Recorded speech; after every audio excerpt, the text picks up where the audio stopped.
Hello everyone, welcome back.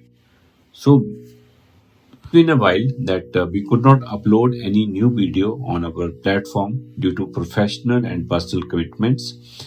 So, with this first video about the right hemicolectomy, we are launching whole new series on different type of colectomies that we will cover lap and open all the baby steps for the basically benefit of junior trainees. And as I said many times earlier also, that if you're already a pro, and then these videos are not meant for you because we cannot add any more knowledge or any more water to the container which is already full. Please read the detailed disclaimer and description, and these videos are meant for education and information purpose only, and it's not a substitute for professional training and professional advice.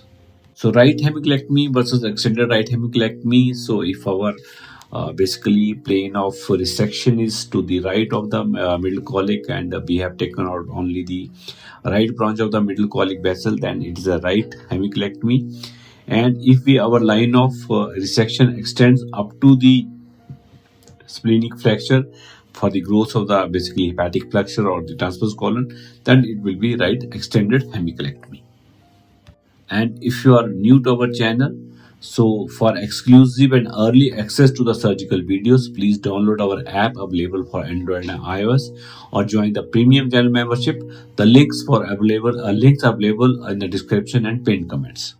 The concept of total mesocolic excision for the CA rectum was given by Sir Heald Bell back in 1908.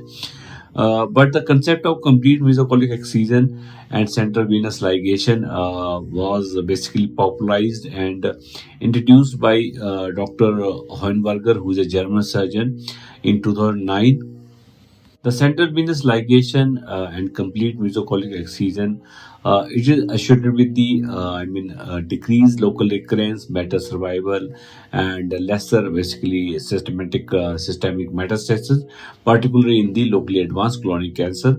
So this is what all of us should follow now. That is the complete mesocolic excision, central venous ligation, D2 or modified D3 lymphadenectomy for all the colonic cancers.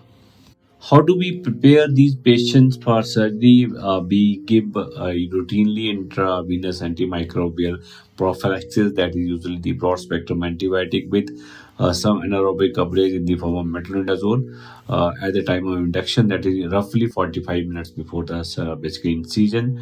We practice basically the bowel preparation, that is we give 4 liter of Paglac 24 to 48 hours, preferably for on the 1 day prior to the surgery, so that the whole ball get empty, because it is easier to handle the empty ball during the specifically during the laparoscopic surgery. And after that, the patient is put on low residue liquid diet for 1 day. We follow the practice of thromboprophylaxis. We routinely prescribe DVD stocking to all the patients, and we start with the low molecular weight happenings on the first post-op day. That is the next day on the night. We'll give the low molecular weight heparin for every patient. All of you must be aware that basically there are two classical techniques described for the mobilization of colon. That is the lateral to medial approach. That is, we follow usually the benign or tubercular, or in the open surgery we follow the lateral to medial approach. While doing the lap surgery, we follow the medial to lateral approach, especially for the malignant lesions. So basically, this is the position of the patient. Patient is under general anesthesia, endotracheal tube. Usually, if you're planning the open surgery, then you can start with the epidural also. Supine, leg split position. Remember, spine, leg split position. Left hand is tucked. This is the at least required. We follow the practice of tucking both the hands, because that allow us better basically movement around the table and around the patient. So both hand tucks should be tucked by the side of body, but at least the left hand should be tucked, because the patient, because the operating surgeon will be standing on the left side, the assistant, the cameraman may be standing on the left side. Monitor is at the right shoulder, anesthesia cart at the head end. Operating surgeon at the left side of the pelvis, camera surgeon left side of the operating surgeon or between the legs. Scrub nurse is the only person which is standing on the right of the patient, and the assistant will be on the standing at the left shoulder. So on the right side of the surgeon will be first assistant, cameraman on the left side of the surgeon or between the legs, and scrub nurse on the right side of the patient. This is the classical port placement description, and I follow the basically techniques of Sir Dr. Planivelu sir for all the laparoscopic procedure. I think he's the one. I mean, he's a living legend. So this is the classical. This is the position described by Sir Planivelu. So basically, the first port is umbilical 10 umbilical port, friends.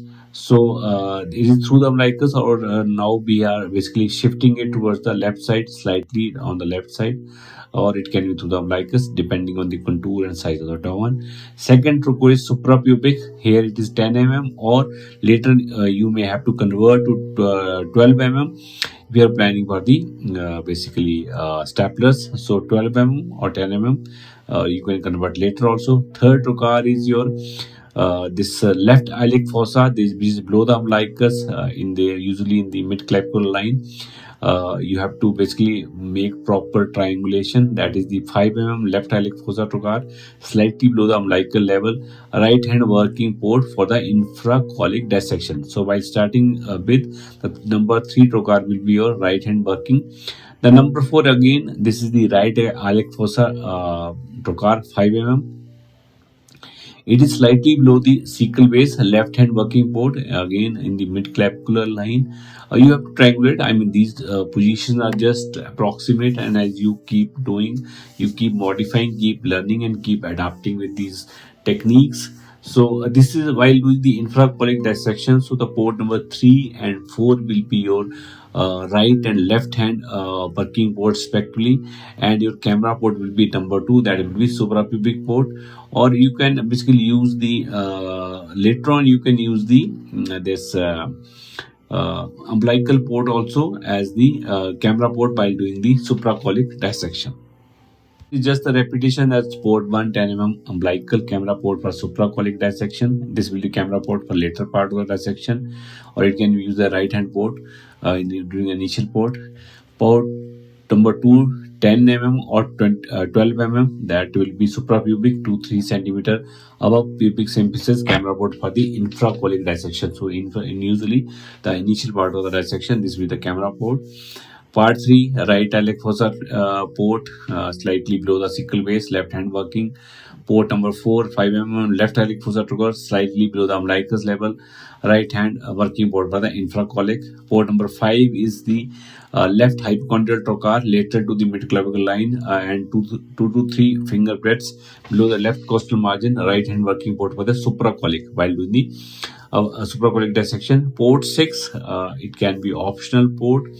That will be basically right hypochondrial port, similar to the lateral to the mid-clavicular line, and 2 to 3 finger breadths below the right costal margin, used for the beginners and for the retraction. Here I'm starting with the short video in which we are showcasing basically the right extended hemicolectomy. It's not a complete video, it is just to understand the basic nuances, and as I said, we will be uploading more videos, lab and open, as in when we are getting a better video and proper demonstration of the procedures. So the patient is, friends, a 56-year female with past history of hysterectomy, who presented with anemia, asthenia, and anorexia, loss of weight, loss of appetite.